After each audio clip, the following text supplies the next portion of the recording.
Hey everybody, hope you're having a good week.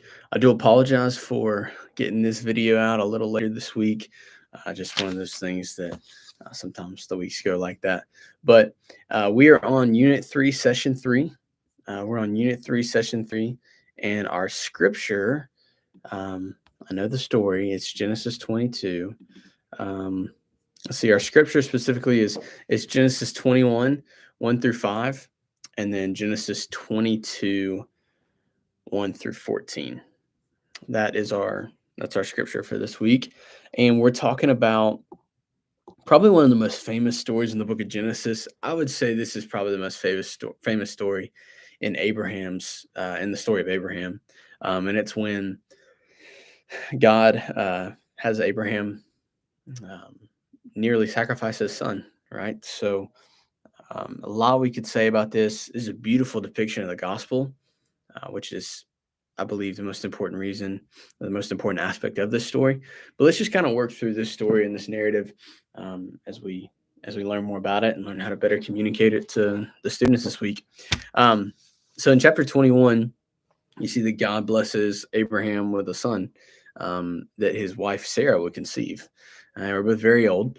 You shouldn't be able to have they couldn't have children that old, but God blessed them and supernaturally interceded and allowed them to have a child. And so, first thing I see here is that God gives us good gifts.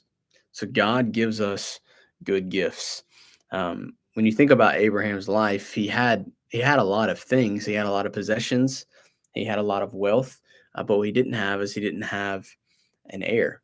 He didn't have a son that he was gonna to give everything to. Didn't even have a daughter he could even do that or give that to. Um, he had like Eliezer was a servant that Abraham had, and he was going to get all the inheritance.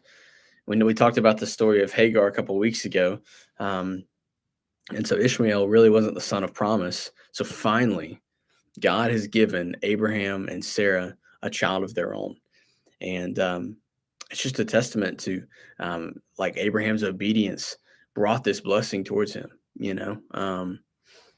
It wasn't instant. It took a long time, but in God's perfect timing, He gave him a son. And so we flash forward in the next chapter, likely 10 to 12 years. Um, Most scholars believe that Isaac was um, a young teenager at this point. But God tells Abraham to go up on a mountain and to sacrifice his son. And seemingly without hesitancy, um, takes his son. They march out and go to do this. Now, as they're walking up, Isaac starts to put some things together, and he asks his father where the sacrifice is. Because traditionally, to make a sacrifice, you would take the wood for the fire. You would take a knife or some kind of dagger to be able to slaughter the animal. But you also had to have the animal to slaughter. You had to have the sacrifice. And Abraham says something to Isaac in this moment that's pretty powerful. He says that God himself will provide the sacrifice. Now, I believe when Abraham said that, he had done some pretty radical things at this point. I think in the back of his mind, he was hoping that he wouldn't have to do it. But he knew that even if Isaac himself was a sacrifice, that he would have to sacrifice his son. This is crazy to think about. But if you think about what a true sacrifice is, the more something means to us when we sacrifice that to God, the more pleasing it is to the Lord. So if it may not seem like a big deal, but the greater the sacrifice, the greatness of the sacrifice has to do with what it means to us. And we saw that Isaac obviously meant a great deal to Abraham. So get up there, gets all the way to tying his son and putting him on the altar and getting ready to kill him. And then like as he's he's about to kill him, the angel of the Lord stops him. And it was really that was ultimately a test. But in that moment, God provides a substitute. There's a ram whose thorns were caught in a thicket, and um, whose horns were caught in a thicket.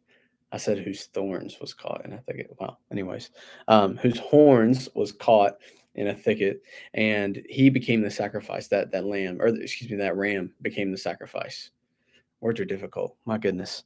Um, But anyways, and so when we see this happen, we see something that someone, a person that was about to be a sacrifice, God provided a substitute for that sacrifice. And he sent a ram to be the sacrifice.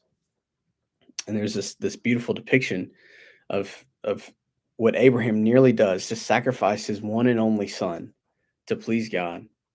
Like it's this beautiful foreshadowing to what God would do one day. One day God would be the one that would send his son to die, and he wouldn't withhold his own son. Um, he sent a substitute in the form of Jesus himself, because we all were supposed to be that sacrifice. We all were supposed to die for the penalty of our sin. But God, being rich in mercy, with the great love with which He loved us, gave us His Son, and that's an incredible gift. And so, that is the ultimate gift. That's the gift of the gospel. So, here in Genesis chapter 22, we see a picture of the gospel here in the Old Testament. It's so vivid and so clear. So, praying for you as you communicate this week. Thanks, guys. Have a great week.